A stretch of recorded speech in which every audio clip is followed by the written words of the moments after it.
After recovering from surgery, I asked my brother to help with groceries. He sent me a Venmo request for $86 and texted, "Gas isn't free." I laughed, thinking it was a joke. It wasn't. When I didn't pay immediately, he posted a screenshot online and wrote, "Some people just use you." My cousin saw it, shared it, and within hours I was getting messages like, "Stop being so entitled." I haven't left my apartment in a week. Today, he texted me again, "You ready to apologize yet?" I had shoulder surgery a little over 2 weeks ago. Rotator cuff tear. I live alone in Spokane, Washington, in a quiet complex near Mission Park. My apartment is small, just me and my cat, Jasper. I've always been pretty independent. I work from home as a transcriptionist. I've never asked much from anyone, but after the surgery, I couldn't do everything myself. I could barely open a jar. Even getting dressed was a struggle. A few days into recovery, I realized I needed groceries. I had enough food for maybe one more day. My fridge was basically empty except for some eggs, a half-gallon of orange juice, and cat food. I texted my brother, Nate. He's older by 4 years. Married. Works as a plumber. We've always had a weird relationship, civil but not close. Still, he lives 20 minutes away and has a truck. I texted him, "Hey, any chance you could grab me some groceries? I'll send a list. I'm kind of stuck here." He replied right away, "Sure. After work today. Send me the list." So I did. Basic stuff: bread, milk, canned soup, frozen meals, bananas, eggs, peanut butter. I didn't go overboard. Nothing expensive. I figured maybe $50 max. I told him to get store-brand stuff if possible. He showed up around 6:30 that night. Dropped 2 plastic bags on my kitchen counter and said, "Here you go. Hope you're feeling better." He stayed maybe a minute, didn't sit down, didn't ask how I was really doing. Just left. I texted him a quick thank you and went back to lying on the couch with an ice pack. The next morning, I woke up groggy and sore. I checked my phone. There it was. Venmo request from Nate. $86.12 note. "Gas isn't free." I stared at it for a good minute. Thought he was joking. We've never been close, but I didn't think he was petty. I sent back a laughing emoji, thinking he'd text something like, "Just messing with you." Nothing. By that afternoon, I knew something was off. I started getting weird texts. A cousin I barely talked to, Amy, texted me, "Damn. Cold move. You should really pay Nate." Then I got a message from my aunt. "I saw what your brother posted. Hope it's not what it looks like." I jumped on Facebook. I don't use it much, but I still have an account. And there it was. Screenshot of the Venmo request. Caption: "Some people just use you. Remember who shows up and who expects everything for free." He didn't just post it. He tagged me in it. Over 40 likes. Comments from cousins, old high school friends, people I barely know anymore. SMH, people are so entitled. That's messed up. Family takes advantage the most. Pay your brother, girl. $86 ain't that deep. I tried to defend myself. Left a comment. "I just had surgery. I thought it was a favor, not a delivery fee." Someone replied, "Then communicate like an adult. Don't ignore payment." I couldn't believe it.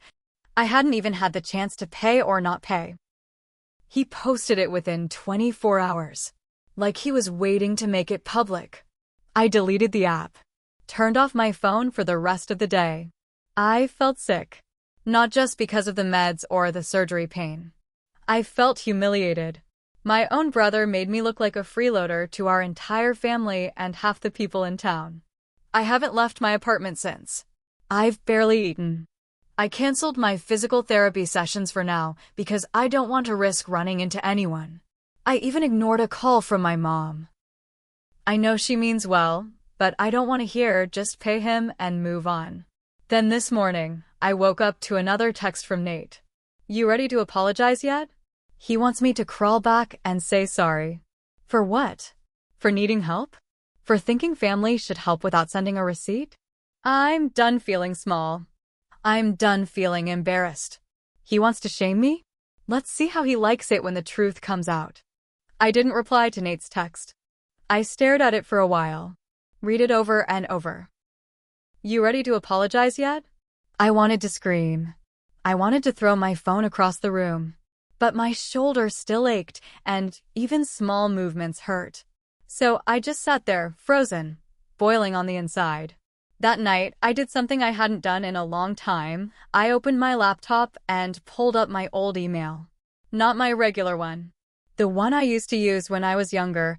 The one I used when I still kept receipts. Because here's the thing. This isn't the first time Nate pulled something like this. Back in 2017, when I was between jobs, I let Nate crash on my couch for 3 weeks. His wife had kicked him out. He didn't tell anyone why, just showed up with a duffel bag and asked if he could stay for a few days. A few days turned into nearly a month. I never asked for rent. Never asked for groceries. He'd drink my coffee, eat my leftovers, even use my Netflix account without asking. Then, one night I came home to find my bedroom door open. He was sitting on my bed, using my laptop. When I asked what he was doing, he said, "Just needed to check something." No apology. No shame. I told him the next morning he needed to find another place. He left that afternoon and didn't speak to me for almost a year. He never said thank you. Not once. That memory hit me like a punch in the stomach. And I realized something. Nate doesn't help people. Nate uses people. So I started digging. I knew there were more stories. And I was right. I found messages from my cousin Sarah from back in 2019. She'd loaned him $300 to help fix his car. He never paid her back. She stopped talking to him after that. I remembered our Uncle Dave mentioned something last Thanksgiving, something about Nate borrowing his truck and returning it with a busted side mirror. Never offered to fix it. So I called Sarah. She didn't answer, but I left a voicemail. "Hey, it's me. I just want to ask you something about Nate. Call me back." She called 20 minutes later. I told her everything. About the groceries, the Venmo, the Facebook post, the text. She said, "I'm not surprised. He's been like this forever." And then she said something that flipped a switch in me. "You should post the real story. People need to know the kind of person he is." At first, I wasn't sure. It felt petty. But then I thought he made me look like trash online. Humiliated me in front of people I've known my whole life. He wanted to play the public shame game? Fine. I wrote a post. It wasn't long. Just the truth. "Nate, since you decided to put me on blast, let's make it fair. I had surgery and asked for help. You agreed. You dropped off groceries, sent me a Venmo request for $86, and posted it online before I even had a chance to process it. You didn't ask if I was okay. You didn't wait for me to reply. You just decided to humiliate me to look generous. But this isn't new. Remember when I let you live in my apartment for 3 weeks rent-free? Remember how you used my stuff without asking? Or how you borrowed money from Sarah and never paid her back? You want an apology? Fine. I'm sorry I ever thought you were different." I posted it at 10:02 p.m. Within 30 minutes, it had 60 likes. 10 comments. Then 20. Most of them were supportive. This is the other side I was waiting to hear. Family doesn't keep receipts for basic kindness. This is why I never trust one-sided posts. Then Sarah commented, "He owes me money too." You're not alone. Then my Uncle Dave chimed in. He returned my truck damaged and never took responsibility. One by one, the stories started piling up. By the next morning, Nate had deleted his post, removed the Venmo screenshot, made his Facebook private. But it was too late. The damage was done. I hadn't even started my real revenge yet. This was just the start. By the time I woke up the next day, my post had over 200 comments. People I hadn't heard from in years were tagging each other, replying, sharing their own stories. It turned into something bigger than I expected. But the real twist came at noon. I got a message from Nate's wife, Tara. We've never been close. Honestly, I always thought she just tolerated me at family stuff. But her message wasn't cold. It said, "Hey, I saw your post. Can I call you?" I hesitated. My hands were shaking a little when I typed back. Sure. She called me 5 minutes later. Her voice sounded tight, like she was holding something back. She didn't waste time. "Thank you for saying what you did. I've wanted to speak up for years, but I didn't want to be the one to start it." That sentence hit hard. She told me things I didn't expect. That Nate had been lying about money. That he told her I begged him for help and then ghosted him. That he said I was always mooching off family. I told her what really happened. She was quiet for a long time. Then she said, "He told me he was using that money to pay off some credit card debt. He didn't even spend it on your groceries." Wait, what? I pulled up the receipt he sent me later after I finally asked for it. I hadn't even looked closely. I was too upset. But now I zoomed in. Half the items weren't even from my list. Protein bars I'm allergic to. A case of beer. 2 packs of Marlboro Reds. Energy drinks. Pringles. A frozen pizza I didn't ask for.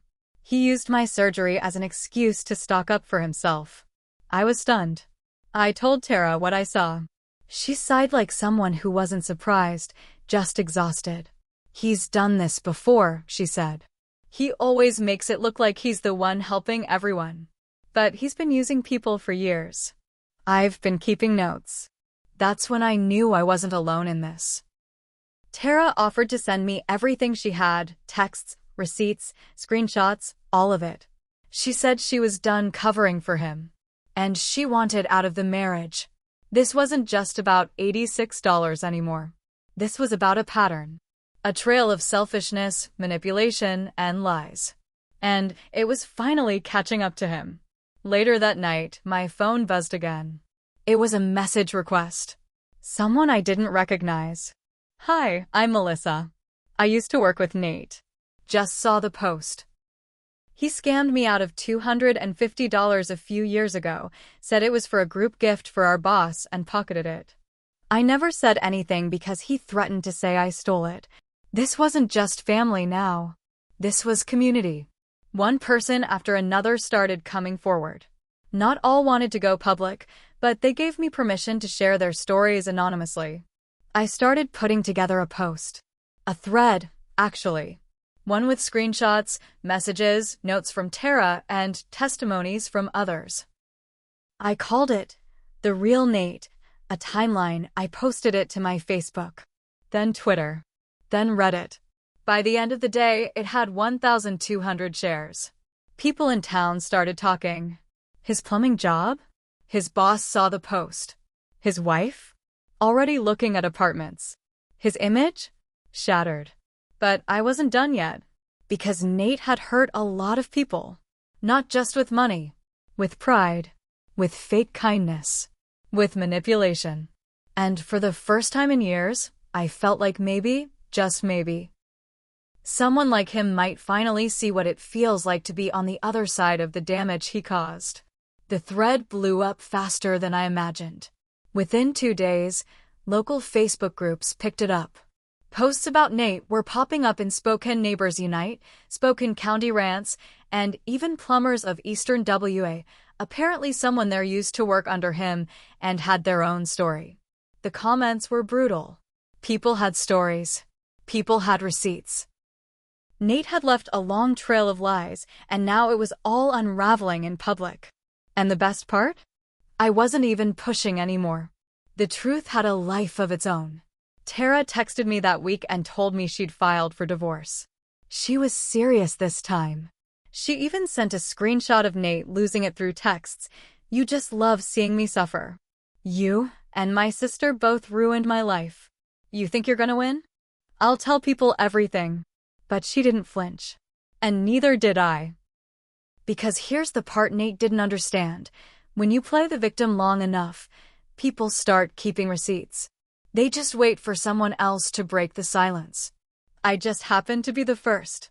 A week after the post, I got a call from my mom. She didn't yell. She didn't say I should have kept it private. She just said, I didn't know it was this deep. I'm sorry I didn't see it before. That meant more than she realized. 2 weeks after that, Nate was let go from his job. Apparently, they had already been looking for a reason. Public complaints pushed it over the edge. His reputation in town was toast. People he once manipulated were done with him. Even our uncle, the one who used to defend him all the time, told him he wasn't welcome at Thanksgiving this year. And then something happened I didn't expect. Nate showed up at my door. I opened it only halfway. His face looked worn, pale, not angry, just tired. He didn't say hi, didn't apologize. He just said, "So, you proud of yourself?" I stared at him. Then I said, calm and slow, I'm not proud of any of this. But I'm not ashamed anymore either. He looked like he wanted to argue. Like he had one last manipulation in him. But he saw I wasn't playing anymore. And he left. That was the last time I saw Nate. He moved out of town not long after. No one knows exactly where. Tara stayed. She got her own place. We actually meet up sometimes now. Turns out, she's funny when she's not living under his shadow. And me? My shoulder's healing. I'm going to physical therapy again. The groceries? I get them myself now. Or I have them delivered. No more favors from people who keep score. Looking back, I do wonder if I went too far. I mean, I didn't have to post everything. I could have just paid the $86 and moved on. But then I remember how small I felt that week. Alone, hurt, humiliated. And I think about everyone else who stayed silent because they didn't think anyone would believe them. So no, I don't regret it. Some people need to learn the hard way that if you treat everyone like a stepping stone, eventually the ground disappears. Nate taught me that. And I made sure he'll never forget it.